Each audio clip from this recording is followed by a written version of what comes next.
Muito bom dia, pessoal. Então, nós estamos começando o nosso sétimo encontro do Workshop Meets, onde a gente está passando vários assuntos para você se tornar um desenvolvedor Meets, onde você vai poder construir em cima da nossa plataforma, beleza? E hoje, dando sequência a esses assuntos, a gente vai falar de como criar e usar a Story Procedure no RP Meets e a funcionalidade e a importância disso, tá? Então, hoje o assunto é todo baseado nesse. Convido a todos, encorajo a assistir o workshop de 1 a 6, que é o workshop que vai falar dos assuntos, dos demais assuntos complementares ao assunto de hoje, tá?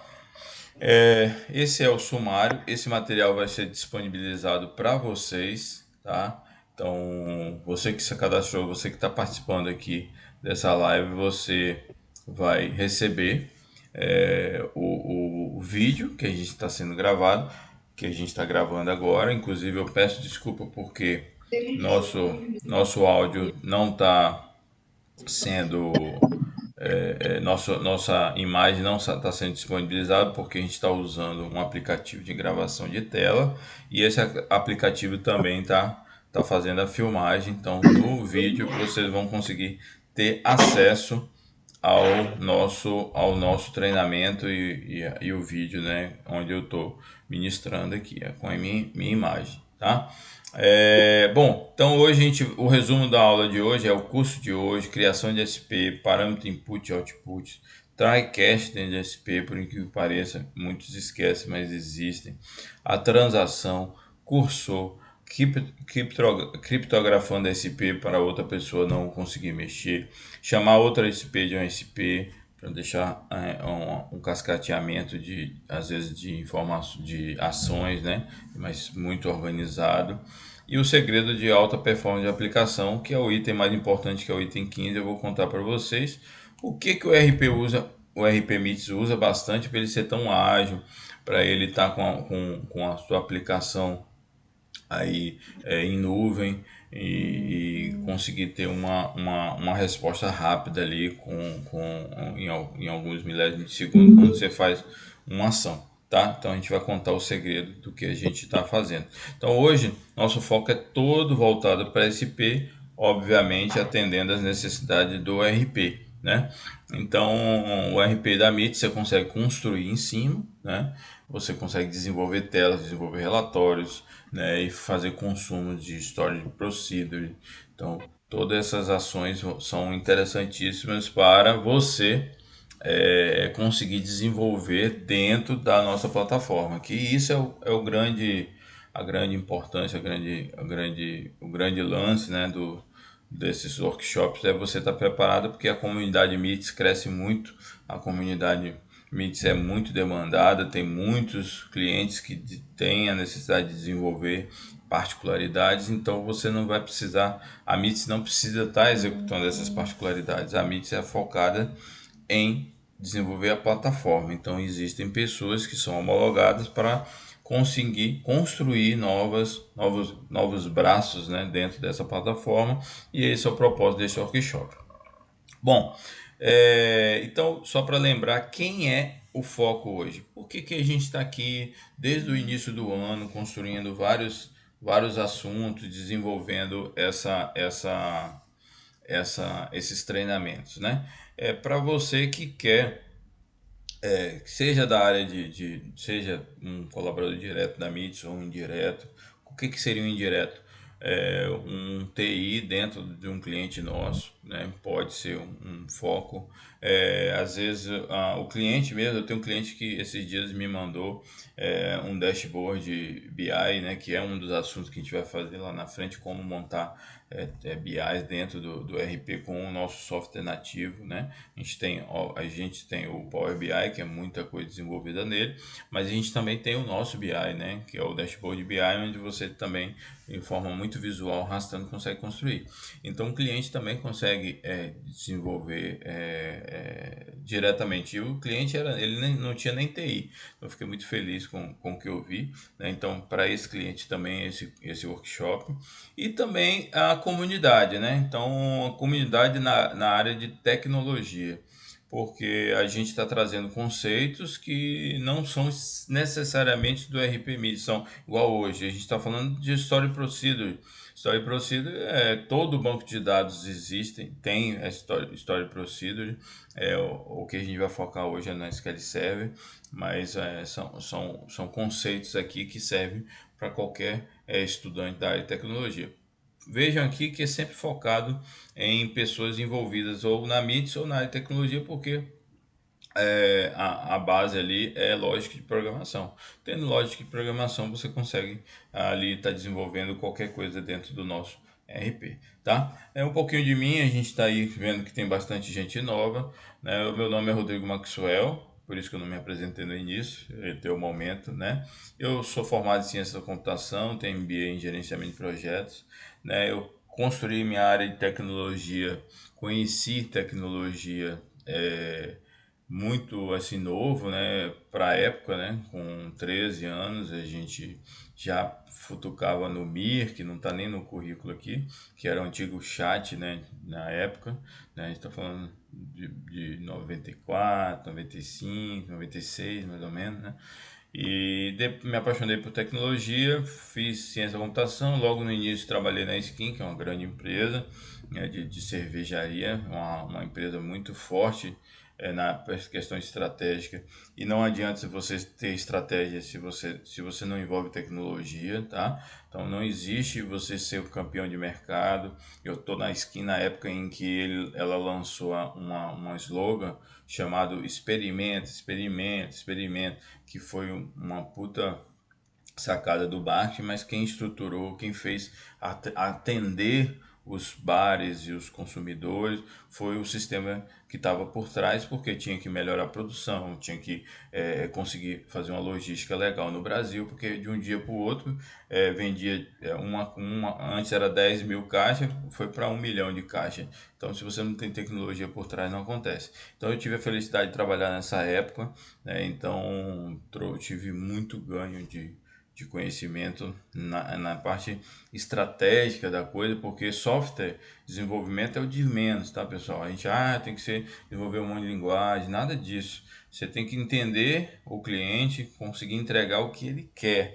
Esse é o desafio, porque programar você tem YouTube, você tem Udemy, você tem vários meios de aprender. Obviamente é uma dedicação, só que gestão e estratégia não se acha assim, né?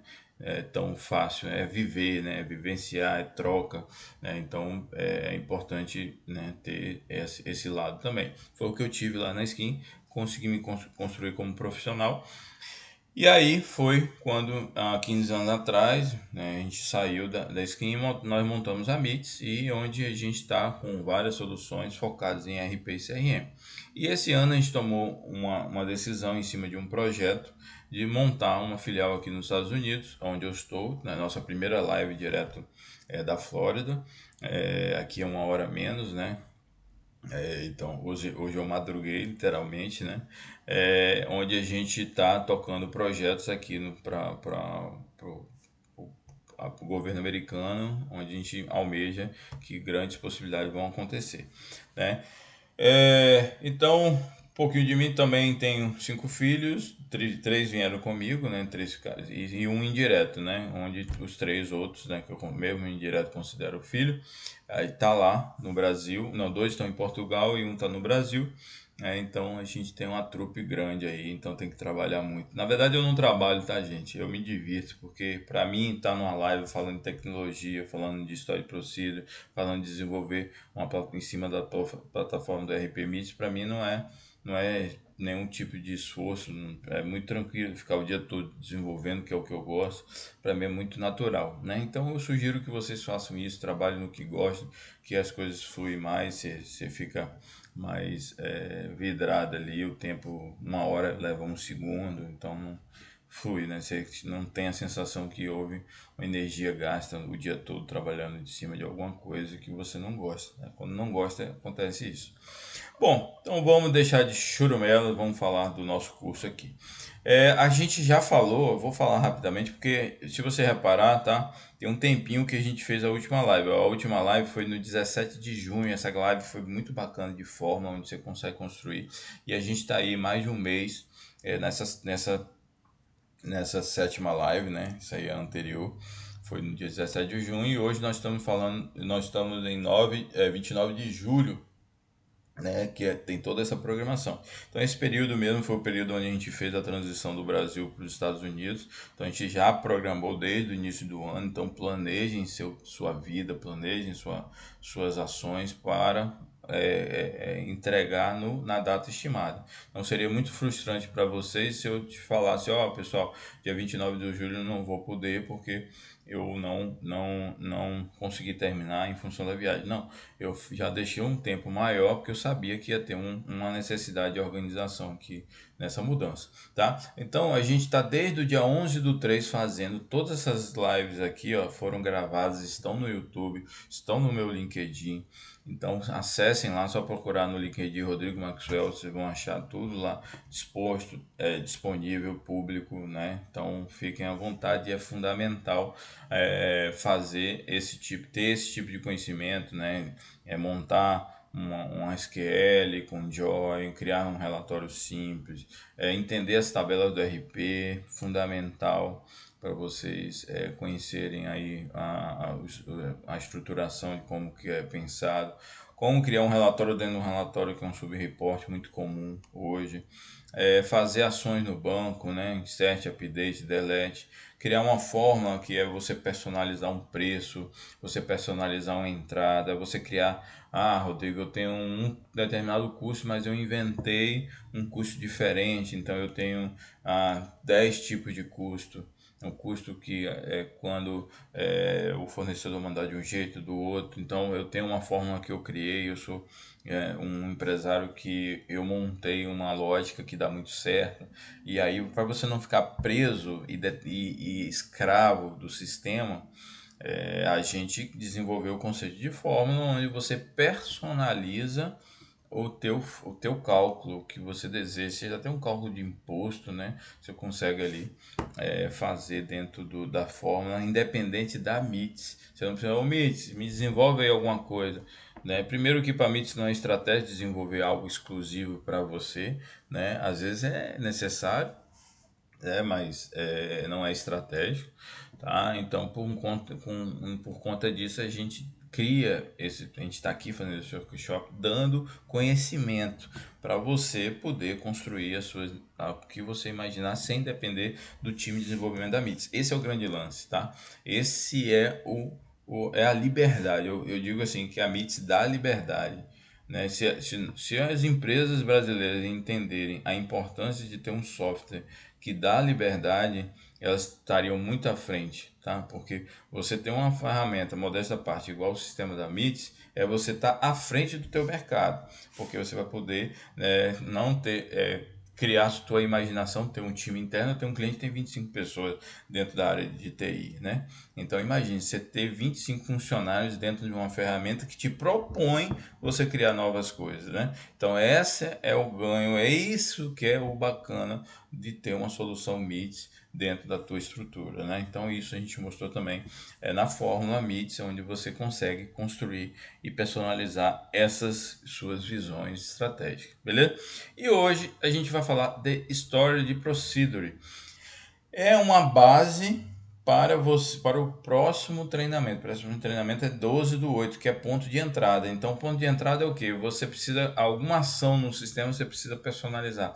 O sistema, quando, por exemplo, libera um pedido, ele tem um determinado procedimento de cair na análise, fazer isso, fazer aquilo. Mas não quero que faça isso, eu quero que tenha uma outra ação, um outro comportamento. Então, a gente vai usar a Story Procedure para mudar esse comportamento. Onde? Lá no ponto de entrada. Por isso que é estratégico hoje vocês conhecerem o que é Story Procedure, porque lá na frente a gente vai usar no ponto de entrada MIT. Então, aí, o conceito é todo esse.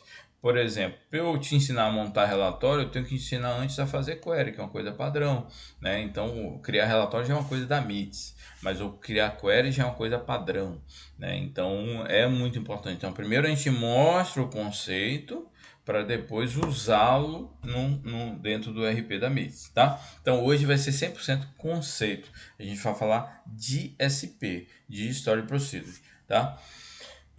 Então aqui, esse material também está todo disponibilizado. A gente tem aí treinamento até ano que vem, né? Dia 27 de janeiro, ó que bacana, de 2024. Então tem muita coisa bacana aqui para a gente construir. Nota que o projeto final é desenvolver mesmo. A gente vai botar a mão na massa usando a plataforma do Meets Open, onde você vai conseguir construir dentro do RP e colocar uma tela nova, mudar a tela que tem, enfim, ser feliz. Bom, então o que que a gente fez? Eu gosto de escrever, tá? Tudo que a gente tem um momento de preparo de material. Eu sou super adepto à tecnologia, gosto bastante, como eu já falei lá em cima, e poderia usar o nosso amigo ChatGPT para fazer um curso de Story Procedure. Mas eu quis customizar para trazer a realidade da MITS, né?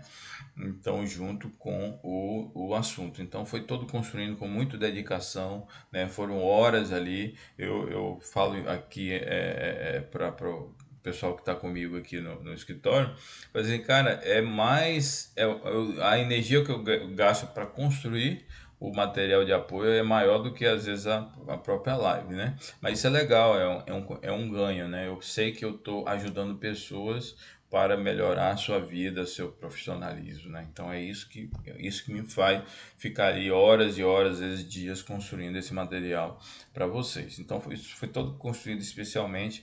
A gente não vai ler cada etapa, mas algumas coisas eu vou trazer ali, tá? Bom, curso de hoje, você vai precisar de SQL Server. A gente ensinou na aula no curso 1 de como instalar o SQL Server de forma gratuita, né? Às vezes o cara depois me mandou em off, mas como assim SQL Server gratuito? Tem o SQL Server Express, ele é gratuito, você pode desenvolver ali à vontade e até uma determinada quantidade de espaço e usuários, ele não te cobra nada. Então, é uma puta ferramenta que você vai conseguir fazer muita coisa legal. Então, hoje a gente vai usar o SQL Server para ter esse conceito e se precisar instalar, baixem a aula 1 e veja como que é a instalação dele, né? Então, o que que é um ASP? O que que é esse nome grego? Story Procedure. A gente sempre vai resumir, a gente vai falar aqui SP, tá? Fica um acordo entre nós. É um nome que a gente usa no dia a dia, né? Não vai ficar falando toda hora storage de procedure, não. É uma SP. Então, o que que o grande vantagem? A gente assegura que o dado que está recebido nela vai ser executado, né? Então, a grande vantagem de usar uma Story Procedure é isso. Eu faço um bloco de ações de uma vez e não tenho o perigo da metade da ação executar. Imagina eu transferir um dinheiro de uma conta para outra, sair de uma conta e não cair na outra, né? Então, com certeza, eu tenho que ter uma transação para abraçar essa ação. Caso dê algum pau, quebre, né? Que a gente costuma falar essa palavra, que é quando dá um erro. Caso quebre, a operação primeira é desfeita. Então, a forma mais fácil disso acontecer é usando um SP, né, com transação, claro, né? Mas, obviamente, código você consegue fazer isso também, tem N formas, mas como o nosso curso hoje é de SP, eu vou defender que a melhor forma é ser feita na SP, tá? Mas isso é muito relativo, isso é muito de caso para caso, né? Mas a SP você consegue garantir que aquele bloco de ação que você executa no banco vai realmente fazer por completo, tá bom? Aqui eu dou um exemplo exatamente de como que é. Então vamos para a prática, né? Bom, SP, criando um SP. É muito simples, né? Olha que coisa muito fácil. Ó. Create, Procedure e o nome da SP. Ó, eu criei já um nome aqui, ó, SP Workshop. Na verdade é dia 6, né? Não é dia 6, é dia 7. Eu fiz confusão. nome da SP aqui, ó, vai ser dia 7, beleza? A gente vai ir mudando aqui o nosso código no meio do caminho. É uma forma de ver também. Então, beleza, ó, criei, então vou abrir o SQL Server, vou copiar esse código e vou colar. Aqui, ó, tá criado, create procedure, executei, tá criado essa SP. Tá? Ela é oca, ela não tem exatamente nada por enquanto. Mas é isso, eu tenho um procedimento no banco de dados que, se for chamado pela aplicação, vai executar. Não vai fazer nada, mas vai executar, por enquanto, tá? Beleza. Aí, eu preciso alterar esse IP. Vamos rodar de novo? Ela, pô, alterei, ó. O que que acontece? Ele fala, ó, já existe esse cara no banco, né? Então, ó, pô, peraí, você que está criando esse IP, ela já existe. Então, como que eu quero que alterar um SP? Se esse der erro, eu vou escrever aqui, ó, alter. Pronto. Aí ele vai alterar esse IP. Então, se tivesse algum código aqui embaixo, ele ia alterar dentro do banco esse código para o novo conteúdo, né? Alta é sempre o conteúdo, o nome sempre vai ser o mesmo, né? Então é bom frisar isso aí. Beleza. Só que existe a dica de ouro no dia a dia. Como que a gente programa? Aí eu vou passar mais assim, vivência, minha experiência, né? O dia a dia. A gente sempre vai fazer assim, ó, a gente mantém esse arquivo salvo no banco, tá? Então vou mudar aqui, ó, para dias, continuar aqui mudando dia 7. Aqui tudo para o dia 7. E depois eu vou mudar lá, porque esse material vai ficar salvo, né? Vai ficar certinho, muito importante a gente ter a consistência. Então eu vou botar aqui, ó, dia 7 e dia 7, beleza? Então é assim que é a nossa forma. Isso, tá vendo? O que que eu estou fazendo aqui? A gente não vai ficar, pô, eu vou executar para ver se ela tem. Se ela não tem, eu vou lá e dou um drop, um alter, vou lá e mudo. Não, na prática, como que a gente programa, tá, pessoal? O nosso conceito MIT de desenvolver. A gente verifica se SCP tem no banco, tá vendo? Esse object-d é uma função do SQL Server. Ela fala assim, ô cara, olha para mim se esse nome existe no banco de dados, que o nome é um objeto, né? Considerado um SP, um objeto para SQL Server. Aí ele fala assim, cara, se existir dropa, mas como assim dropa? Apaga. Drop é apagar, né? Você vai apagar excluir essa procedure do banco. Em seguida eu crio, né? Como o pacote está em conjunto, a gente mantém essa lógica para ficar quando ficar dando manutenção nas SPs, né?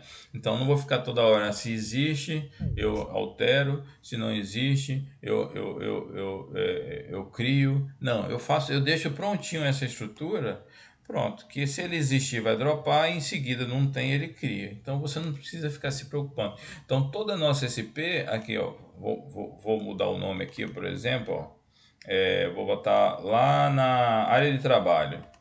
SP, dia 7. Pronto. Então, nosso dia a dia coloca isso. E a gente pega esse arquivo, salva numa pasta, coloca no SVN e coloca num controle para todos os desenvolvedores saber que tem um SP novo, um SP foi alterado e tal. Então, isso é o nosso dia a dia. Então, eu não estou trazendo um conceito que você vai achar em aplicações na internet, em chat GPT, não. Isso aí é conceito de trabalho da MITS, que como o propósito é você virar um desenvolvedor MITS, então a ideia é você entender também como a gente trabalha, tá? Então essa é a forma que a gente viu, que é interessante e dá muito certo. Então toda vez que eu vou construir um SCP, eu já monto essa estrutura, porque eu sei que ela vai, eu vou evoluindo ela a partir disso, beleza?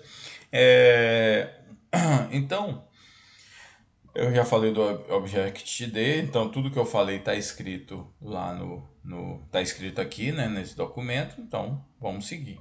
Tá? Então vamos lá. SP e os seus parâmetros. O que é o parâmetro? Eu tenho a necessidade de passar informações para SP e receber informações da SP. Então isso chama input e output. Input é receber a informação e output é entregar a informação. Fazendo analogia bem esdrúxula, assim, seria para quem programa com linguagem orientada a objeto. Bom, vamos lá. O input é um parâmetro normal e o output seria um ponteiro, sabe? Você passa um valor para a SP e depois a SP muda esse valor e devolve, né? Então, fazendo uma analogia bem esdrúxula, tá, gente? Não é muito isso, mas para quem entende um pouco de programação orientada a objetos, seria mais ou menos essa ideia ali de ponteiro, tá? Quando a gente fala de output. Mas vamos lá, olha como que nosso SP está desenvolvendo, né? Então a gente já criou dois parâmetros, deixa eu mudar o nome aqui, para set, beleza. Então, ó, os dois parâmetros dela, ó, eu vou criar aqui o nome, ela é do tamanho de 100 posições e vou criar um retorno output para a aplicação. A aplicação vai receber isso e vai fazer alguma tratativa, ou vai mandar direto para o usuário, enfim. Então vou copiar e colar aqui, ó. Então eu tenho agora na minha SP dois parâmetros. Não sei nada ainda o que. Ah, tá. O as é depois, tá? Só para organizar aqui. Então eu tenho aqui o tipo, tem N tipos, a gente já viu isso no dicionário de dados, né? Como que são os tipos, então sugiro vocês lerem lá as aulas anteriores, não vou entrar nesse método. Então eu tenho um nome, ou seja, quando a minha aplicação ou uma outra SP, ou um job, ou o que eu quiser que chame esse SP, vai necessariamente obrigar passar um nome, tem que passar, senão dá pau, e eu tenho que definir que o parâmetro de retorno é do tipo output. Ah, mas se fossem parâmetros opcionais, tem como também. Não tá nem. Eu lembrei agora, você só botar um igual e botar o conteúdo. A partir do momento que eu faço isso, eu estou dizendo que esse nome eu posso chamar esse CP nem passar essa informação, porque por default ela vai receber em branco, tá? Então não vou seguir assim. O nosso propósito aqui é seguir o que foi planejado, mas eu abri um parênteses que eu acho interessante, que às vezes a gente pode criar novos parâmetros ali na SP, e para não a tua aplicação não quebrar, a gente cria um parâmetro novo e coloca ele como default. Então, aquela aplicação legada que você nem lembra que ela tá sendo chamada, ou você tem preocupação, nossa, essa SP tá usada onde? Não te preocupa com isso, é só você criar. Se eu quisesse criar um parâmetro, mais um parâmetro 3 aqui, ó, parâmetro 3 int, eu vou colocar default 0, pronto. Se eu fizer isso, tua aplicação não quebra, né? Ela vai default e vai botar default 0. Se você tem 1 milhão de aplicações ou jobs consumindo SSP e você faz isso, todos vão quebrar, não vai rodar, vai dar pau, porque você está dizendo, cara, eu quero que você me informe qual o parâmetro 3 desejado. Entendeu? Então a manha é essa. Então outra dica que também não tá lá, né? Veio agora a ideia, né? Porque na prática a gente vai lembrando de algumas situações e eu compartilho com vocês isso aqui. Então esse é o grande lance de você criar também esse pequenino detalhe de criar e dar manutenção no SP sem ter que mexer na aplicação, tá? Então vamos lá, vamos continuar salvando aqui. Então eu vou dar um execute, tudo lindo, maravilhoso, ó. Completo com sucesso. Então a gente já tem um SP workshop e ela recebe dois parâmetros. Olha que legal. Então o negócio está começando a construir, está começando a tomar forma. Então vamos para outra ação. Try catch. Então, try catch é uma coisa que a gente, olha, eu já peguei muito, ó, tenho 22 anos de experiência desenvolvendo, já desenvolvi em SQL Server, Oracle, PostgreSQL, MySQL, né? Então, NoSQL, né, que é banco que não tem SQL como padrão. E a galera não põe try catch. A maioria da galera trabalha com a exceção na aplicação. Quem chama ela? Esse é o maior, para mim, é o maior erro, né, de conceitual que existe aí nessa galera que desenvolve em cima de SP. Os caras não colocam tratamento de erro, tratamento de exceção, né? Então esqueço, não procure. Quando você procura até exemplos, exemplos que você vê na internet, nenhum tem exceção. Eu não sei o que acontece, que tem esse conceito errado, que não se põe esse tratamento de erro dentro de SP. Não sei se é conceito errado, não tem ninguém falando que não se põe. O pessoal simplesmente não põe, né? eu acho que aqui não lembra que tem, né? Então é a única explicação que vem. Então, faça um tratamento de erro, faça a sua aplicação gravar log, cria tabelas acessórias para gravar log dos erros, para você conseguir consultar e tentar fazer alguma tratativa para aquilo não acontecer, né? Porque se você joga para aplicação, vai também dar certo, né? Porque posso também chamar um SP, onde a aplicação vai também, quando dá erro na SP, a aplicação ela sente isso e vai também gerar uma exceção lá no teu código, né? Então você pode tratar lá, mas o melhor é tratar aqui, porque às vezes teu SP pode ser chamado por um job. Aí foi chamado por um job, meu amigo, dentro do agente lá, esquece, você nunca vai ver isso. Né? Então você vai estar achando que tua aplicação está rodando e na verdade aquela SP ali, aquele job nunca está acontecendo por falta de trabalho simples de estruturação de informação, tá? Então, primeira coisa, tratamento de erro. Para quem trabalha comigo, a gente tem nossa etapa, né, de desenvolvimento, a gente tem as auditorias, né, tem vários processos, uma delas é a auditoria. Aí a gente tem um momento de olhar código mesmo, né? Então, esse é um dos sucessos da MITS, é essa preocupação com a validação dos dados, né? E aí, a primeira coisa que eu olho, o código do cara, quando sou eu e as pessoas que fazem isso também, né? Já, primeiro item, a gente brinca os mandamentos da MITS, né? A gente olha uma função, uma procedure ou um código que não tem tratamento de erro, já reprova. Porque não, primeira coisa, o cara é pensar eu costumo dizer esperar o não esperado. Ah, mas isso nunca vai acontecer do cara mandar um valor negativo. Espere mandar um valor negativo, porque se um dia ele mandar, você já sabe, já se tratou na tua aplicação, sabe? Então, esperar o não esperado é o sucesso de uma aplicação robusta como a RP da MITS. Tá? Então, é fundamental, gente, fundamental tratativa de erro. Então, não programem sem tratativa de erro. Tá? Então, ó, coloquei aqui, Ctrl+C, Ctrl+V, begin try, né? Então você vai botar ali o início, então todo o teu bloco de código vai estar dentro desse begin aqui. Eu botei só um print, isso aqui é um print só para aparecer aqui embaixo, tá? Para vocês verem, quando a gente der um execute, a gente vai chegar lá na frente. E quando cair numa exceção, ele vai colocar aqui, né? Então eu poderia estar colocando aqui um return nessa SP, nesse retorno aqui com o tratamento com o erro que aconteceu. Poderia gravar no log da vida para também uma tabela só com essa informação, para eu ter uma rastreabilidade.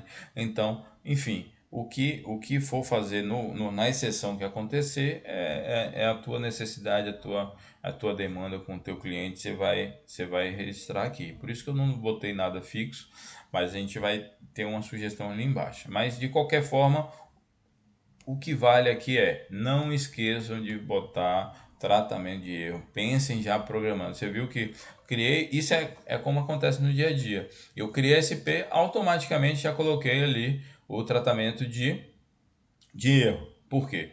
Eu preciso estar preparado para uma exceção e saber que a aplicação não vai destruir, porque às vezes o que a gente vê aí às vezes acontecer é o cara acha que tudo vai ser maravilhoso, que tudo vai dar certo, o banco não vai por algum motivo demorar de responder e cair num timeout.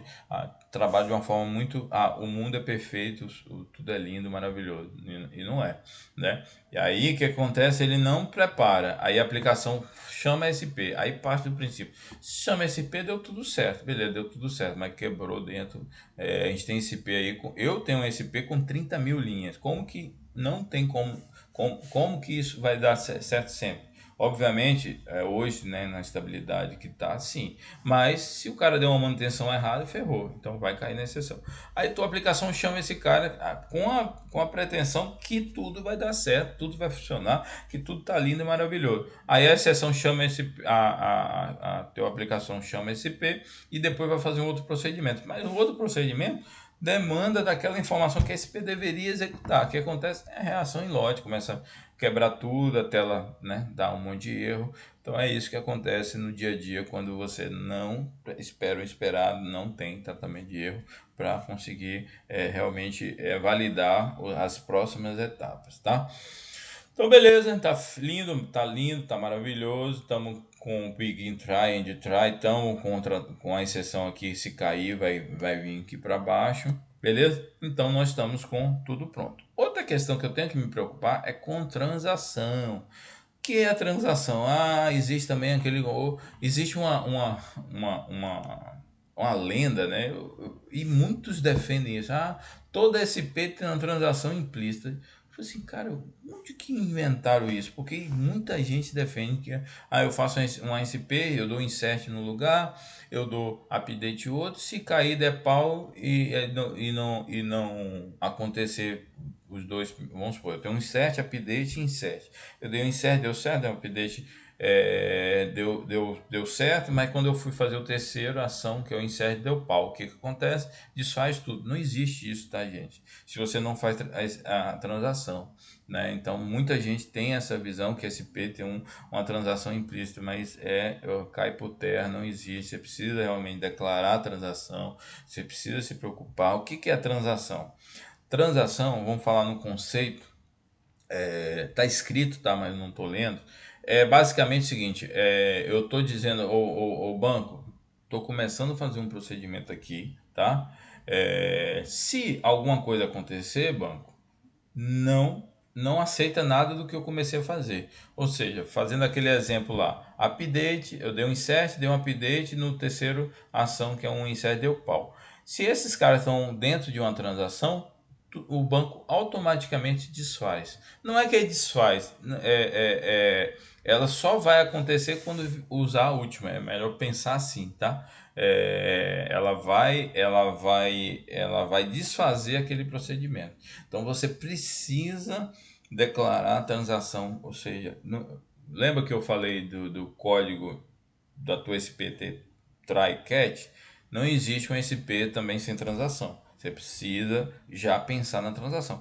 Transação é um negócio até perigoso, tá? Porque quando você faz uma transação de um bloco, aquele bloco na tabela ele vai ser de uma forma bloqueado, né? Então tem que até ter cuidado na hora, né, de concomitância, né? Porque depende da tua transação, como você faz, né? Você pode parar a tua aplicação, porque enquanto aquele bloco não termina, o outro não acessa, né? Então tem essas questões que precisam ficar preocupado, que não vou entrar no mérito agora, mas que precisa ter transação é fundamental. E aí como que faz transação? Tá escrito bonitinho que é transação, tal. Basicamente as transações são Begin Transact, tá vendo? Eu tenho dentro do meu Begin Try, tá vendo a estrutura? Primeiro eu faço tratamento de erro, aí eu começo uma transação. Aí termino, eu dou um commit na transação. Eu estou dizendo para o banco, terminei, pode validar tudo que você fez. Vamos supor que aqui no meio deu pau. O que acontece? Vai cair no try catch. Vai vir aqui para baixo. Aí o que eu faço? Um rollback transaction. Então ele também não é automático, eu tenho que dar um rollback, senão ele fica guardando. Enquanto você não dá um commit, ou um rollback, né? Aquela instrução, aquele bloco, ele fica esperando. Ó, você mandou eu fazer um trabalho aqui, eu estou esperando se você quer que eu termine, quer comitar, que a gente fala o brasileiro gosta de criar verbo, né, nas coisas, né? Então a gente fala isso muito, né? Você quer comitar a ação, né, a transação, fazer aquele bloco, ou você quer desfazer aquele bloco, que é o rollback. Então é isso. Você tem um SP, onde tua SP ela vai fazer um bloco de coisas, e se não acontecer, não tem problema, volta, desfaz tudo, porque o teu código vai ficar preciso. Lembra do exemplo da transferência de uma conta para outra?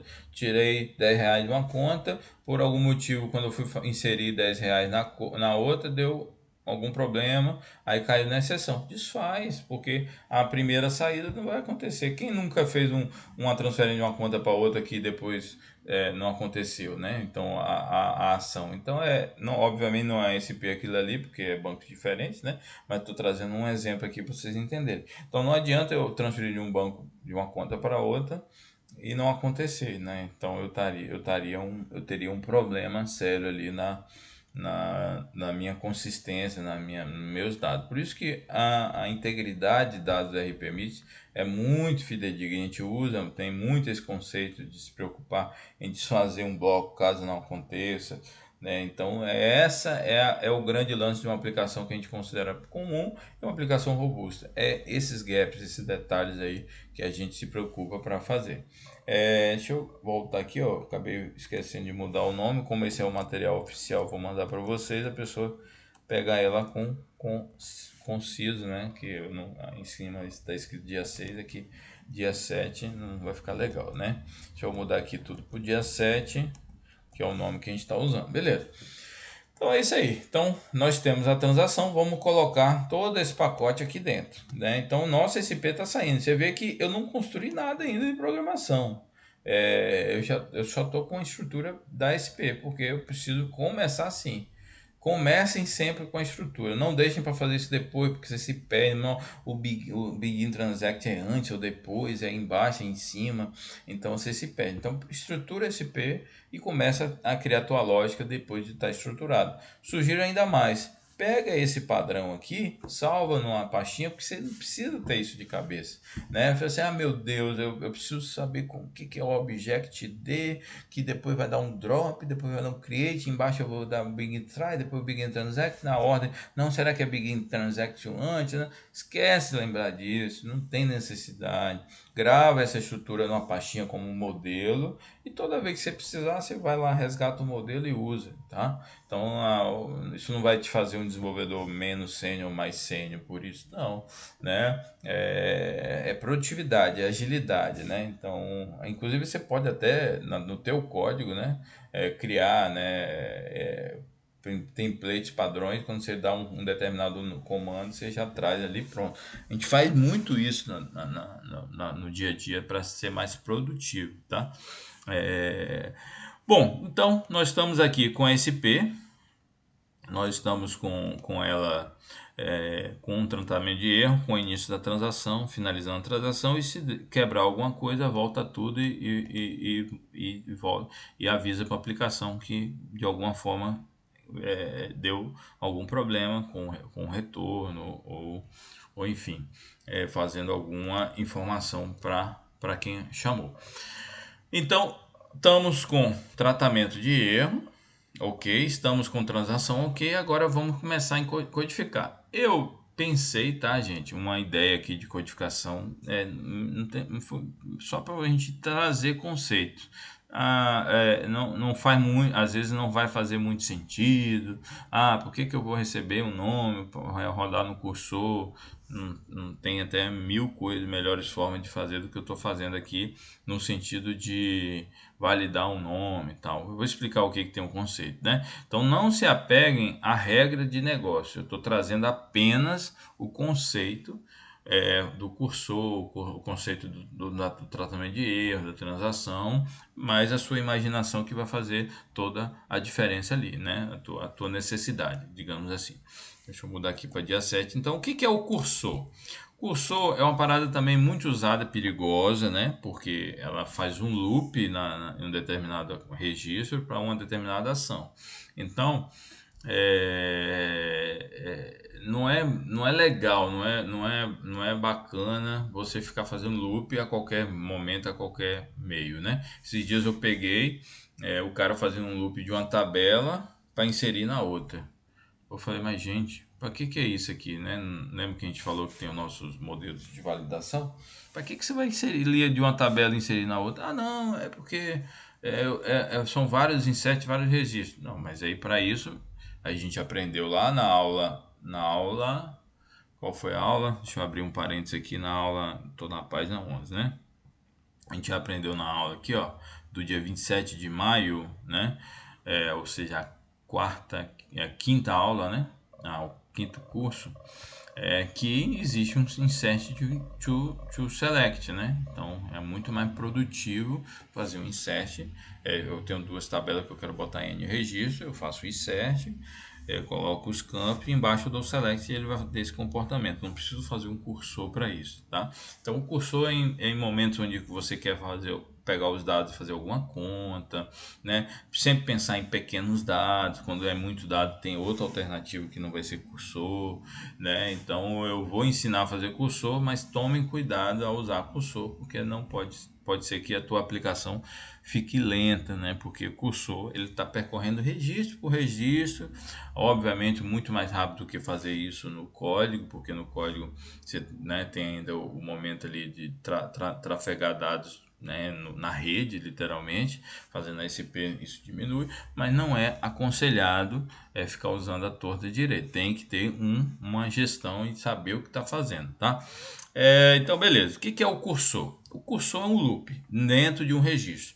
Sugiro sempre usar esses dois comandinhos aqui, ó. Não vou nem os demais, as propriedades do cursor que existem, tem 1 milhão aqui para dentro, mas são duas aqui que são fundamentais. Você deixa a tua aplicação mais rápida. Primeiro, é sempre para frente. Você fala assim, ó, cara, cursor, eu não quero ficar indo e voltando, vai ser sempre tabela, eu vou sempre para frente e não loca ela não, tá? Locar é tipo assim, eu estou usando ela, eu não quero que bloqueie o registro. Então é read only, né? Então é apenas leitura, onde eu vou apenas ler aqueles dados para fazer uma ação. Então isso é um detalhe muito importante. Então eu declaro o cursor, tá? No declare XPTO cursor e as propriedades. Como eu te falei, essas propriedades são várias. E aí eu falo assim, for de quê? Para uma query. A query é essa. Então eu trouxe aqui que eu estou pegando o parâmetro. Estou fazendo uma query na tabela de canal, certo? Tabela de canal é uma tabela do RPMITS, a gente viu isso no dicionário de dados, toda essa tabela como estrutura, então eu não estou considerando que você já conhece nossa tabela, tá? E estou fazendo aqui, ó, like, o nome, né? Então basicamente eu quero saber o que aqui, cara, o nome que você está passando tem um igual para fazer parecido, por exemplo, Casa do João. Se eu escrevo ele vai cair aqui e vai achar, opa, já tem do em algum lugar. Ah, casa, opa, tem aqui, porque eu estou usando like, né? A gente viu também isso na aula de query, na primeira aula, como que faz. Beleza? Então, eu estou fazendo like, então estou contendo aquele valor, porque contendo aquele todo valor, porque tem percentual antes e percentual depois, né? Se fosse só no início, era só no final, né? O percentual só no final, se eu quisesse só ver o que tem dali para frente, né? Então, como tem dos dois lados, eu estou fazendo contendo o valor. Então, qual que é a lógica aqui que eu criei assim rápida? Velho, se tiver o nome que você está me passando, tem alguém parecido contendo esse nome? Tem, né? Então, ele vai dar um print aqui, existe. Só isso. E aí, depois ele volta o loop, tá vendo? Então ele tá fazendo um next aqui, ó. Tá vendo? O while, enquanto esse cara não tá zero, ou seja, enquanto ele tá zero, né? Ou seja, enquanto ele tem conteúdo, vai rodando, vai rodando, vai rodando, vai rodando, né? Então aqui é o FactNet. From cursor. Então o cursor pensa no objeto, eu populei, tá vendo? Eu open cursor com o conteúdo dessa query e aqui eu começo o meu while, né? Rodando para saber se se tem mais de um. Então se eu tivesse 10, ia trazer 10 e ia printar em tela 10 vezes, né? Então basicamente é isso que ele faz. No final ele fecha o cursor e tira ele da memória. Então essa é a ação que o cursor faz. Então vou colocar isso lá no nosso SP para vocês verem ela acontecendo na prática. Então eu vou tirar aqui, ó, o print, eu vou jogá-la aqui dentro para sempre identar, tá? Outra coisa, identar, deixar tudo bonitinho, organizado, para a outra pessoa que der manutenção já bater o olho, já vê, pô, então isso é um cursor. Então o que a gente vê código também do cara não pensar na indentação, então é horrível da manutenção. Então a indentação, obviamente estou copiando o Word ali, aí deu uma mexida aqui, né? Mas sempre com tab, ó, sempre essa é a indentação ideal. Estou declarando o cursor aqui, né? Tá vendo? Na verdade, isso aqui era para ser um pouquinho para dentro, ó. Porque sempre, ó, tá vendo? Begin, deu begin try, deu um tab, begin transact, deu um tab, ou seja, quem bate o olho vê, o begin transact é filho do begin try, porque tá abaixo com um tab para dentro. Então, nas linguagens de programação, e o VS Code, o Visual Studio, né? Ele já faz isso automático para gente. Aqui na SQL Server não. Você tem que pensar na indentação da tua SP. Então façam, se preocupe com isso, porque código não indentado, meu amigo, é loucura de dar manutenção, assim, terrível, terrível. Você não sabe onde começa, como termina. Uma SP pequena, se tudo bem, mas se uma SP, como eu te falei, 10 mil, 30 mil linhas, se não indenta, é a morte, é melhor fazer do zero, né? Bom, então vamos lá. Aí, beleza, eu estou fazendo um select aqui, estou fazendo o from dele e contendo esse nome. Se tiver 10 registros que contém esse nome, vai printar 10 vezes. Sentido algum nenhum, tá? Mas a ideia é a gente aprender o cursor, então a gente viu que tá bonitinho aqui. Então vamos executar para ver se dá pau. Não deu pau, não quebrou nada, tá tudo lindo, maravilhoso. Vamos salvar, beleza? Então vamos para a próxima etapa, que é criptografar. Criptografia da SP. A SP, deixa eu ver se eu mudei aqui para 7, mudei, então vou mudar aqui também. A SP é necessário, às vezes, que seja um código que ninguém mexa, né? Você está desenvolvendo a SP ali e gostaria que outra pessoa não tivesse manutenção que não seja do teu time, né? No teu time você vai salvar isso no versionador da vida, e todo mundo vai ter acesso ali. Só que no teu cliente você não quer que ele tenha acesso para não mexer em coisas indevidas ou questão de uma questão de LGPD, né? Você quer ter um negócio mais digamos assim, seu, né? Que o outro não meta a mão, porque é um código que você desenvolveu. Então você só vai botar isso aqui, ó, o if encryption. Então, só botar isso aqui, ninguém tem mais acesso a SP. Ela muda até o íconezinho lá na tua área lá, né? Então você não consegue nem... Ah tá, deixa eu fazer um negócio aqui que eu ia fazer, ó. Eu botei aqui no lugar errado. Tudo ele me ajuda, tá vendo? Ó, velho, você botou no lugar errado, né? Então, a gente tira aqui, põe no lugar certo. E aí pronto. Só esse comando, essa SCP está criptografada. E muito cuidado, tá? Se você não tem ela salva, nem você mesmo consegue mais editar ela. Então ela ficou oculta, você consegue até ver os parâmetros que tem nela, mas não consegue mais ver esse conteúdo, né, para dar manutenção lá na listagem das SPs. Porque toda SP que a gente cria, gente, ela tá aqui, ó. Então ela vem para cá. Eu vou mostrar para vocês como que fica, ó. Ó, tá vendo? Fica com cadeadinho, ó. Essa SP é integrar a SP do RP. A SP nativa do RP.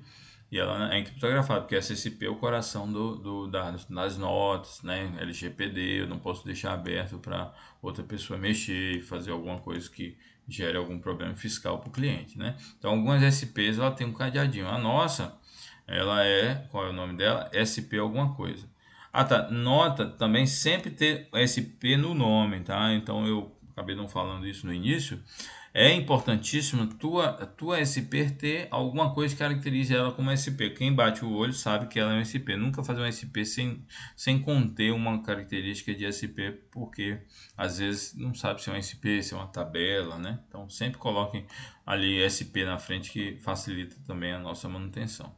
Ela não está aqui. O SQL Server tem isso, né? Você tem que dar se está ali eu não vi, mas deixa eu dar um refresh.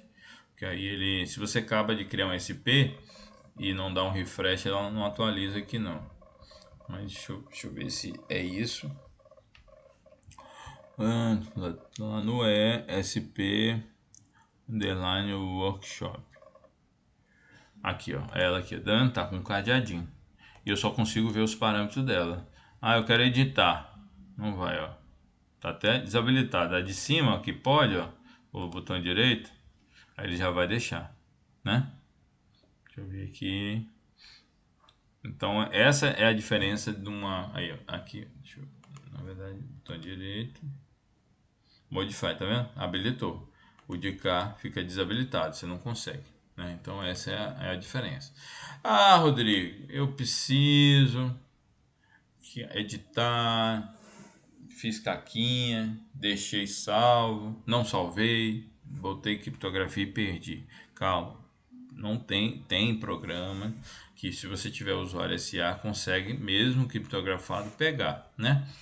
É até uma falha de segurança da Microsoft, né? Mas ela pensa o seguinte, cara, se você é SA e você está com esse programa, ele é um versionador de banco de dados, né? Você pode sim resgatar um SP criptografado. Então, às vezes, numa questão de vida ou morte, você vai conseguir. Então, outra dica que eu dou, cuidado, porque às vezes você vai achar que aquele código depois colocou ali em criptografado, ninguém vai mexer na vida. Pode acontecer. Se ele for um usuário da SA, né, que não acontece na prática, o usuário SA na MITS, só a MITS tem acesso, mas se você tem ali um cara que tem às vezes o banco interno também, que não é comum, a gente põe tudo na nuvem, né? Mas acontece, tem clientes nossos que têm acesso. Esse cara que tem acesso, ele vai conseguir entrar através desse programinha e descriptografar esse P tranquilamente, tá? Muito fácil. Então, em caso de necessidade, a saída, digamos assim, beleza? Bom, chamar um SP de outro SP. Então, o que que acontece? Eu tenho ali a necessidade de criar uma outra SP que vai fazer a ação, né? Então, como que eu chamo um SP de outro SP? Nada mais é do que colocar exec ou execute. Tanto um SP de outro SP ou um job e tal, você quer fazer alguma ação no banco mesmo, então você vai escrever execute o nome da SP, passar os parâmetros, pronto, é só ser feliz. Então não vai te dar nenhum tipo de problema com isso, né? Então aqui eu vou e é muito comum, né? Você fazer procedimentos ali, é bom que estrutura o código, você não fica ali com aquele código, poderia fazer tudo junto, poderia, né? Mas é a lei da responsabilidade única, né? Qual é a responsabilidade da SP? Essa SP aqui valida, beleza, então só valida. Essa outra aqui, essa aqui só inclui, ela não quer saber o que está acontecendo antes, manda para ela, vai incluir, né? Então façam várias SPs, isso é bom, isso é legal, para deixar o teu código também mais fácil de dar manutenção, beleza? Então vou criar aqui, vou copiar, né? E colar. Aqui a gente vê um erro já de cara. Qual é o erro de cara? Opa, qual o erro de cara? É que não foi feito try catch, né? Vou deixar aqui a salva dia 7, tá vendo? Foi criado o insert. Então se der pau, vai ficar difícil, vai cair numa exceção. Se eu for chamar essa SP, né, dessa outra, vai cair uma exceção lá, né, aqui embaixo, ó. Tá? Então você acaba ficando meio no escuro. Então coloquem a transação, né? Coloquem a transação nesse caso, se eu tiver certeza, tá? Isso aí é outra dica que eu falo para você. Se eu tiver certeza absoluta que essa SP nunca vai ser chamada de outro lugar a não ser da SP principal, não tem problema, porque a transação principal ela segura tudo. Porque se der pau, né, nesse insert aqui, essa transação aqui vai desfazer inclusive o que está dentro de outras SP. Isso também é outra lenda. O cara cria uma transação fora, depois ele cria um monte de transação em cada SP, sendo que as SPs filhas vão ser chamadas só pelo pai. Mas não tem necessidade, a primeira transação segura tudo, né? Então façam esse teste que é legal também. Tudo que eu estou falando aqui, validar, né? E mexer que o conhecimento firma. Então, beleza. Então, aqui para o nosso exemplo, eu não vou botar try-catch, mas é errado, tá? Faço um try-catch, fico como dever de casa. E na transação, como eu falei, eu estou considerando que essa SP ela não vai precisar, porque ela vai ser executada sempre, única e exclusivamente da outra, beleza? Então, fica o nosso combinado aqui para a gente entender e compreender conceitos, né? Porque pô, lá em cima eu falo uma coisa, aqui eu falo outra. Mas a decisão do negócio, né? Da regra do negócio é importante. Lembra que programação é de menos? É a regra que faz toda a diferença? Então, isso é muito importante, como essa SP está sendo chamada da outra e a outra tem transação, então não preciso me preocupar com nada. Então, beleza. Então, agora, o que eu vou fazer? Tá vendo? Ó, eu tenho um SP lá, eu vou pegar e colocar esse execute dessa SP aqui dentro. Né? O que eu vou fazer? Eu vou fazer a seguinte questão. Aqui embaixo, ó, tá, eu até botei um negócio aqui interessante, tinha até esquecido. Antes disso, eu vou colocar a SP aqui antes de comitar. Aí eu coloquei um comando aqui, já no, quando acabei não falando ali, mas interessante, ó. Tá, tem um negócio, um erro na SQL Server, eu acabei de criar a SP, ela não entende que eu criei ela, sabe? Você tem que fechar e abrir o SQL Server. Por isso que ela tá dizendo aqui, ó, velho, não tem não, tá vendo essa linha vermelha? É um bug antigo do SQL Server, ele não tem essa inteligência, eu criar, chamar ela de outra e já saber que existe, não. Ele sempre dá esse erro, mas se você fechar a aplicação, o management todo e abrir, some, né? Então, beleza, o que eu fiz aqui? Já de propósito, tá? Nota um detalhezinho bobo, que ia dar exceção. Tá vendo que o nome, também o porquê eu fiz isso não tem nem muita lógica, né? Mas só para vocês entenderem a questão dos usos das funções e métodos aqui. O nome tá com 100 posições. E eu criei aqui a descrição do canal com 30, tá? Então o que acontece? Se eu passo o nome aqui direto para o canal, né? Aqui eu botei a exec, o nome da SP que eu acabei de incluir, o nome do parâmetro antes, ó, isso é até interessante, ó. O arroba canal, ele é passado antes e ele tá falando, velho, a propriedade arroba canal, seta arroba nome nela, tá? Então é isso. Então as propriedades, poderia passar sem assim? Poderia, mas isso é um risco enorme. O que eu vejo também de aplicação fazendo isso, né? É muito. E aí o cara muda a posição dos parâmetros, ferra, quebra tudo, sua aplicação para de funcionar, você não sabe por quê. Até descobrir que foi uma questão de o cidadão foi dar manutenção e mudou tipo, botou o return antes do nome, aí já deu muito problema. Se você coloca assim o nome da propriedade igual o conteúdo dela, você não se preocupe qual posição tá a propriedade lá. Isso também é uma coisa que normalmente a gente não vê assim nos treinamentos, né, no material online. Então a dica que a gente dá, né, aquela que a gente chama de dica de ouro, sempre colocar o nome antes da propriedade da SP e o conteúdo dela. Isso faz toda a diferença. Tá, beleza. Então chamar SP é só isso. Dou um exec, dia útil, canal, nome. Beleza. Só que o nome ele tem 100 posições. O que eu faço? Uso substring. E a diferença muito comum, inclusive, do que a gente conhece, o substring no SQL Server, qualquer outra linguagem já começa com zero. Todo vetor começa no zero. Mas no SQL Server, o cidadão lá que construiu isso, não sei o que estava nos dias dele, ele botou que o vetor começa com 1, né? Então a gente às vezes tem esse impacto, cuidado, né? Uma dicasinha para quem já programa, né, em linguagem normal, assim, sem ser TSQL, né? Transact SQL. É um erro comum a gente colocar zero, que é o natural, mas começa de 1, né? O substring começa de 1. Então, o que é o substring? Eu estou cortando o texto, velho. Pega da posição 1 até a posição 30. Pronto. Por quê? Se você pegar a posição maior, se vier maior vai dar pau, então eu já trato antes. Faz sentido isso para aqui, para um sistema, para alguma coisa? Não faz. Mas a ideia, como eu falei, é vocês entenderem os comandos, a facilidade de fazer um SP, de chamar uma de outra e tal. Eu criei um exemplo aí muito claro para isso, mas não muito lógico para o dia a dia, tá? Friso isso para vocês entenderem a importância da regra de negócio, que a regra de negócio faz toda a diferença. Não vou criar uma SP Pi com o nome 100 e aqui dentro quebrar, porque eu vou gravar no banco uma informação que não, totalmente diferente do que veio, tá? Então não faz muito sentido isso, mas só para vocês entenderem. Beleza? Então tá aqui feito o set nome, o canal vai executar. Se eu dou um execute, tá funcionando, né?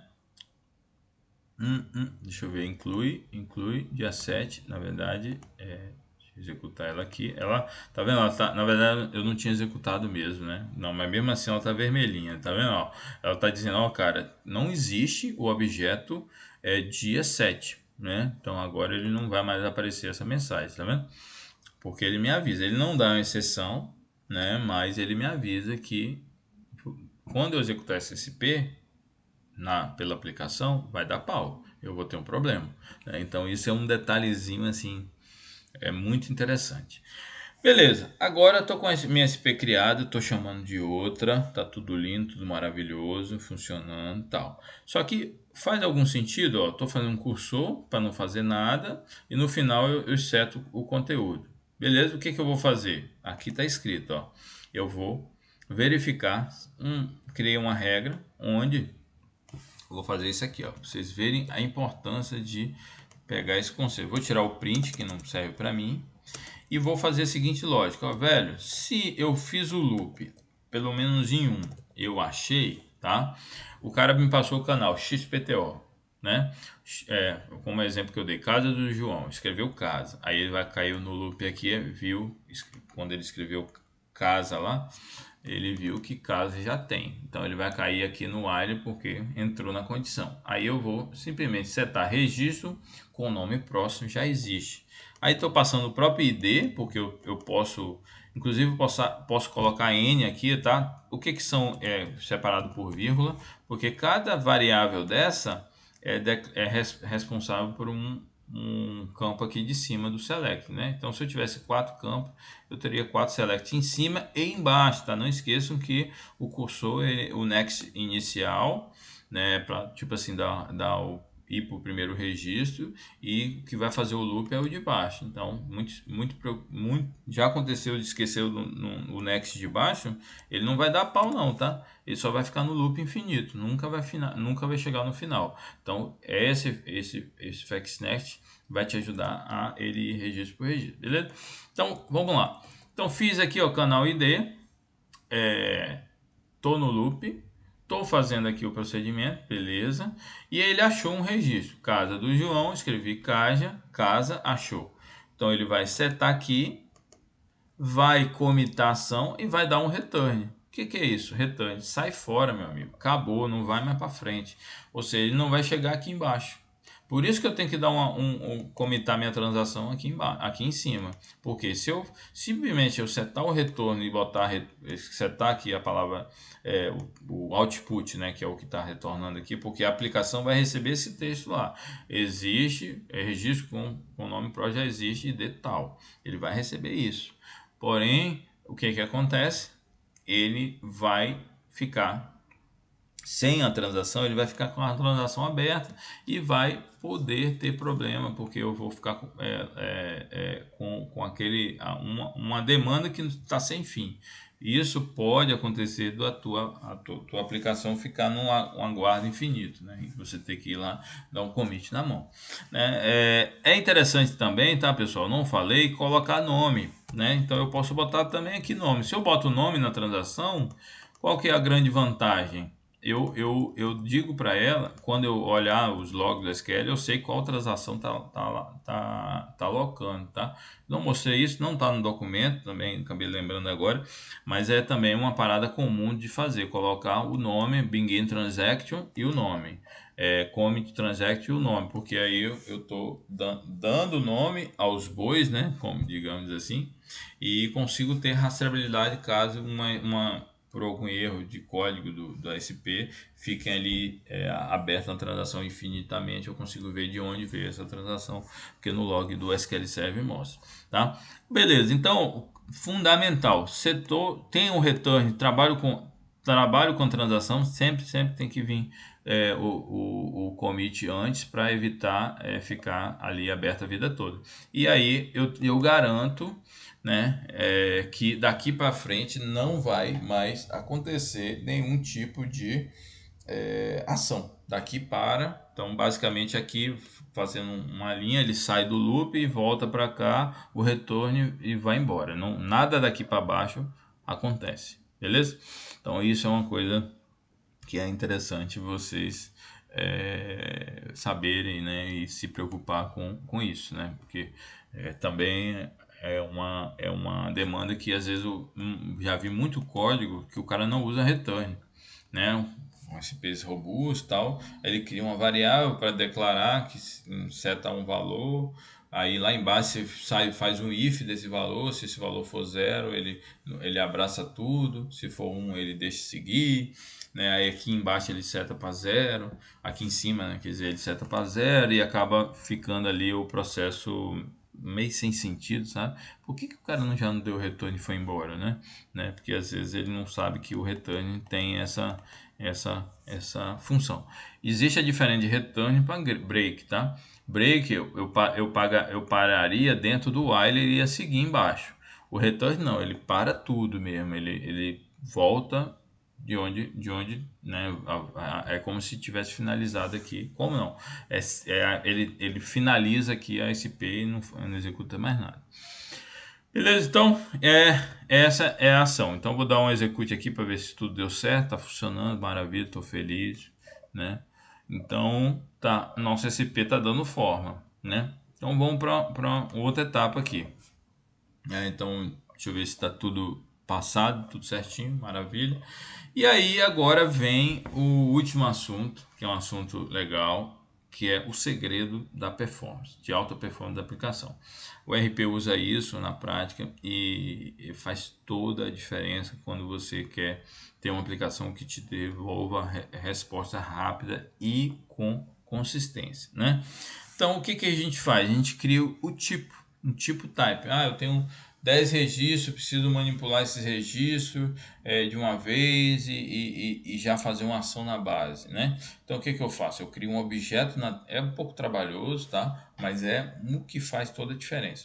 Eu crio um objeto na minha aplicação, uma classe, né? Falando na prática, uma classe, e essa aplicação define os campos, o tipo dela, tudo bonitinho. Eu crio um que a gente chama tipado. Tipado é isso.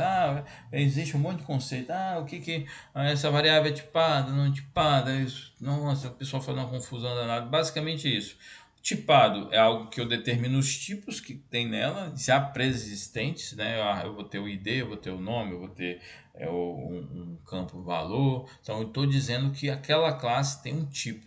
Não tipado, ela é uma coisa genérica. O que eu botar, ela vai aceitar, sacou? Então essa é a grande diferença de tipado para não tipado. Mas nesse caso eu vou criar uma variável tipada. Eu vou definir os tipos no na nossa linguagem de consumo ali, onde vai consumir SP. E no banco de dados eu vou criar também um type, um tipo, né? Eu vou criar um tipo. Não tem um tipo string no tipo inteiro. Eu posso criar o tipo Rodrigo, posso criar o tipo Maria, posso criar o tipo fulano.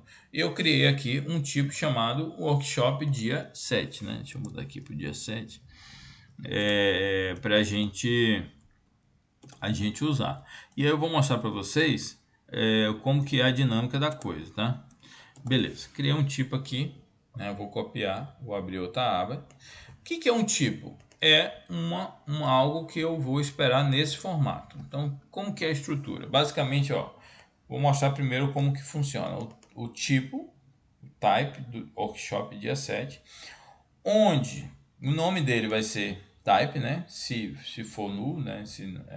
Essa é a lógica, né? Se ele não existir, eu crio. Eu vou ter um campo escrito descrição canal, que é um dos tipos, ele é do tipo string. Então, o meu tipo workshop dia 7 tem duas variáveis, digamos assim, descrição canal e segmento ID. Tá vendo? Ela é do tipo table, tá? Então, esse é o grande lance. Eu crio uns tipos e crio uma lista para jogar para o banco, né? Então, se eu tiver 5 canais, imagine, eu preciso fazer algum tipo, sei lá, inserção de 5 canais. Em vez de eu ficar, chamo uma vez SP, chamo duas, chamo três, chamo quatro, chamo cinco. Então, cada vez que eu dou um loop, poderia, né, ficar dando insert, ou nem usar SP, dar um insert na mão e tal. Mas isso é ruim, porque vamos supor que eu queria que garantisse que os 5 entrassem. Importação de dados, vai. Eu quero garantir que os 5 dados que eu estou levando, eles vão entrar. Se nada acontecer, se o terceiro, o quarto dado tiver com algum tipo de problema, um dado errado, um conteúdo que não deveria, tipo assim, ó, tá com, o segmento tá com inteiro, mas o cara na hora de importação botou null, né, botou um string, botou um S, achando que era um valor que o banco ia aceitar. E o que acontece então não faz nada. Então o grande lance é esse. Então eu tenho uma lista, que é uma tabela, onde eu vou jogar para o banco se vira aí. Se der certo, você faz tudo. Se não der, devolve. Que aí eu vou devolver para o usuário dizendo, ó, o item tal tá com problema. Aí eu não faço nada. Né? Então a melhor forma de fazer isso é usando o type. Então eu crio um type com os campos. Eu tenho um type que tem 100 subcampos dentro dele, né? Porque eu jogo para dentro dele e a SP roda dentro desses registros como se fosse um cursor dentro desse type para fazer a determinada ação e se não acontecer ele desfaz. Beleza? Então, type é o segredo de alta performance para as aplicações. Então, usem e abusem do type em qualquer linguagem, tá? Eu tenho um type no Oracle, eu tenho um type no MySQL, PostgreSQL, enfim, Firebird, enfim, qualquer banco ele tem o tipo, é muito comum, né, usar. Beleza, o que é essa parte aqui de cima? É a mesma coisa que eu expliquei na SP ali, ó, que é cara, não vou ficar olhando se o type existe, se o type não existe, para ficar toda hora dando create ou alter type, não. Aí eu vou fazer uma forma inteligente. Igual o Object-D tem o type-D. Assim, ô type, você existe? Tipo workshop set, você existe? Ah, não. Existo, quer dizer, nesse caso aqui, is not null, né? Existe. Se ele voltou is not null é porque ele existe no banco. Então, beleza. Então, dropa ele para criar. Só que o type, cara, tem uma parada muito chatinha, porque se tiver um SP ou um outro objeto usando esse type, ferrou. Ele não vai deixar excluir nem por reza. Por quê? Eu não entendo se é uma regra do SQL Server ou algum tipo de se atentar à consistência dos dados, né, a story proceed, as coisas, que ele não deixa. Se você tiver um tipo sendo usado dentro da aplicação, dentro e de uma das suas SPs, você não consegue dropar esse tipo, né? Então é uma regra interna do SQL Server. Outros bancos até que não se preocupam com isso não, mas o SQL Server ele se preocupa, tá? Então o que acontece? Eu tenho que fazer o que? Olha lá, eu tenho que, se esse tipo existir, eu tenho que dropar SP também, ó. O Object-D existe, ela está dentro da SP, tá, porque eu mapeio aqui todas as SPs que usam esse tipo. Poderia fazer de uma forma mais inteligente? Poderia, a gente tem como listar todas as SPs que contêm um tipo. Mas não vou entrar nesse método, que é uma coisa mais avançada e não vai mudar a nossa vida em nada, né, nesse treinamento de hoje. Mas eu estou considerando que eu sei onde os tipos estão. Então os tipos estão dentro da SP. Então, velho, se você existir, ou SP, ou tipo, mata as SPs que tem esse tipo. Quais são as SPs que tem esse tipo? O que a gente vai criar agora vai ser essa aqui, ó, SP Workshop dia 7. A gente não mexeu nela, mas você vai ver que logo em seguida a gente vai incluir mais um parâmetro aqui, então ele vai passar a existir. Eu vou criar lá, depois vocês vão ver, né? Vou dar um execute aqui, ó, vai funcionar com a beleza, tá? Tranquilamente, certo? Beleza? E eu vou mostrar para vocês, ó. Vou fazer um negócio aqui, ó, que nem tava no escopo, ó. End. Ó, vou dar um print aqui, ó. Print tem SP, tem tipo na SP, else begin end. Não tem tipo na SP. Não tem tipo na SP. Não tem tipo na SP. Não tem tipo na SP. Beleza, executei. Ó, não tem tipo na SP. Tá vendo?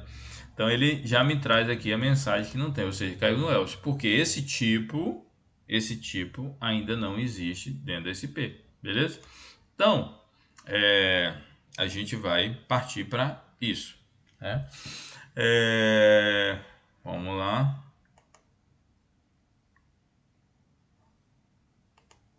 Vamos lá agora, ó. Vou copiar e colar aqui. Vou mudar minha SP todinha, tá? Vou mudar aqui para dia 7. Copiar e colar, fica mais fácil escrever. Então vou pegar toda a minha SP, o que a gente estava fazendo do dia 7 e vamos mudar aqui dia 7, né?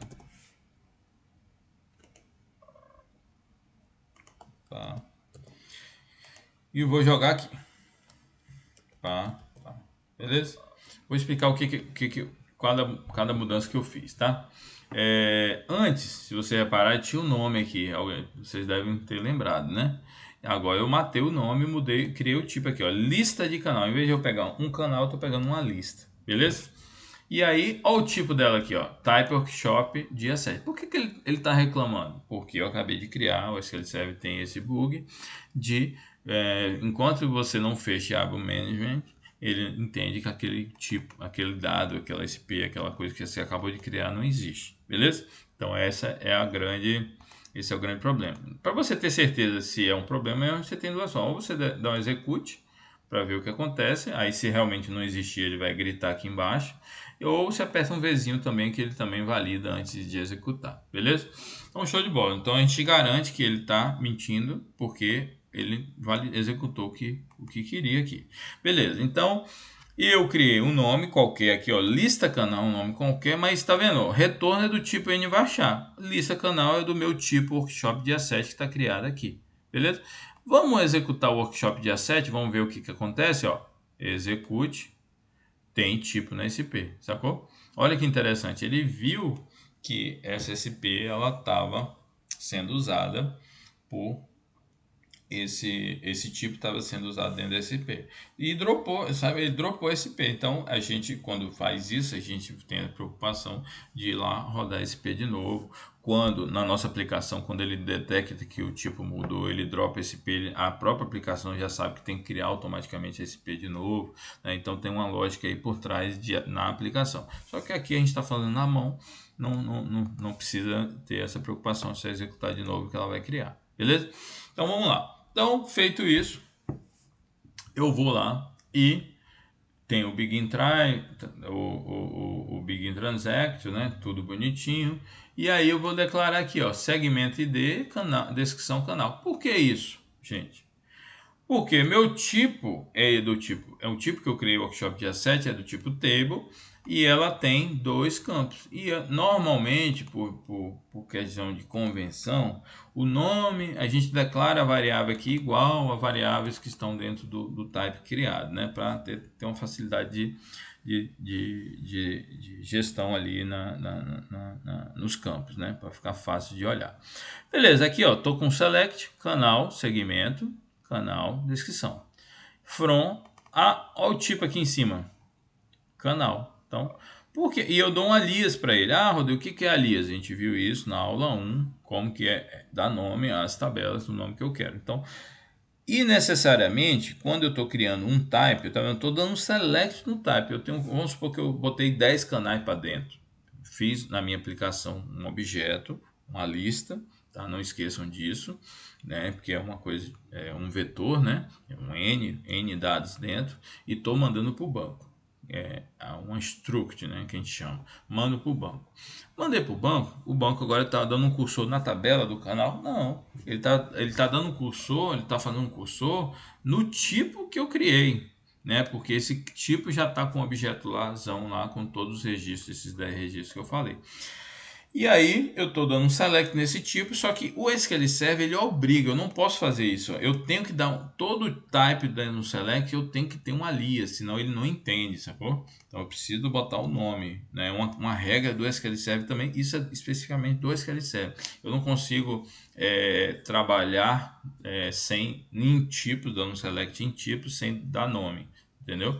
Então é uma coisa interna do SQL Server. Outros bancos não tem esse problema, mas o SQL Server não é problema, né? Tem essa regra, né? Não falaria problema. Mas beleza. Eu estou dando um select, estou dando canal, ponto segmento ID. Por que segmento ID? Porque é o nome que está escrito aqui, tá, gente? Não é porque está escrito no arroba segmento ID, é uma confusãozinha que às vezes gera, né? É o nome como se, igual quando a gente dá um select numa tabela comum, tabela, ponto, o campo que tem nessa tabela. Então pense que o type é uma tabela, né? Mesmo porque ele está como tipo table, né? Então ele realmente é, nesse caso, uma tabela fictícia aqui. Beleza, aí eu fui receber o segmento, tá vendo? Na mesma ordem, nesses casos aqui tem duas ordens, segmento ID, descrição do canal, descrição do canal. O outro next também, ó, segmento ID, canal ID.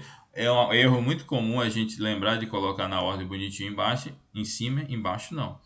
Aí é um problema que às vezes a gente tem do dado não vir, ficar 2 horas debugando sem entender. Putz, esqueci de botar no next de baixo, né? Porque ele não vai gritar, o SQL Server vai deixar você não ter ali deixar de passar algum parâmetro, ele não liga para isso, ele não te obriga. Então isso é uma coisa que quando você escreve e ele não te dá um warning, um erro, você acaba passando no dia a dia corrido, e depois de um tempo já aconteceu comigo de ficar uma manhã toda fazendo, meu Deus, eu estou mandando os dados para SP no struct, criei meu tipo bonitinho, chega lá o dado é gravado nulo, não tem como, tô vendo aqui, é porque eu esqueci o bendito, isso aqui, ó,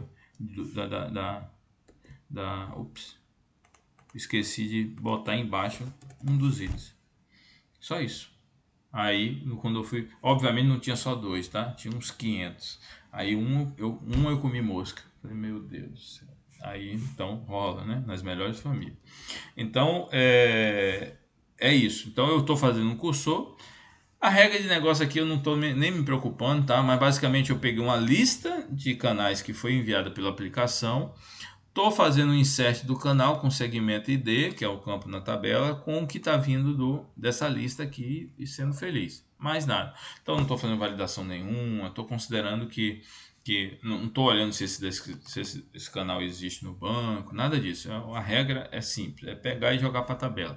Obviamente na prática você vai fazer mais tratamento, você não vai confiar no que a aplicação manda, você vai fazer um double check aqui, porque nesse meio tempo entre a aplicação te mandar e você executar aqui, alguém pode estar fazendo ao mesmo tempo, concomitância, você vai ter que validar aqui de novo, né? Na prática você vai ter que fazer mais energia ali para deixar a tua aplicação mais robusta e fidedigna e com dados consistentes. Isso é o grande lance, tá? Isso é a importância do teu negócio, sempre se preocupar com esse lado ali de dados fidedignos, dados o que foi mandado acontecer, se não acontecer nada acontece, ter tratamento de erro, enfim, beleza? Então é isso. Então finalizamos ali a lista com o canal, e aí se eu executo aqui, tá tudo lindo, maravilhoso, tá funcionando, beleza? Então deixa eu ver se tem mais alguma coisa. Não, isso aí. Então, recapitulando, a gente viu como criar SP, como deixar ela com performance. Essa dica do performance aqui, ela é um pouco usada, tá, nas aplicações aí. Então, se você quiser deixar sua aplicação mais rápida, você precisa usar. Obviamente, você exige mais de banco, né, de servidor, né. O servidor precisa ser mais parrudo, mas a aplicação ela vai fluir, vai ser muito mais ágil, além de deixar teu código, né, teu sistema, né, muito mais consistente ali na atuação. Tá bom, pessoal? Mais uma vez agradeço. Vou subir daqui a pouco esse vídeo lá no YouTube, vou disponibilizar para todos aqui que participaram da live. Caso alguém não receba, é só chamar no privado, quem te mandou o link, né? Se você não encontrar a pessoa, é só me seguir lá no LinkedIn, né? Rodrigo Maxwell, né? Que a gente está à disposição para estar passando maiores informações, tá bom? Então valeu e até a próxima. Obrigado!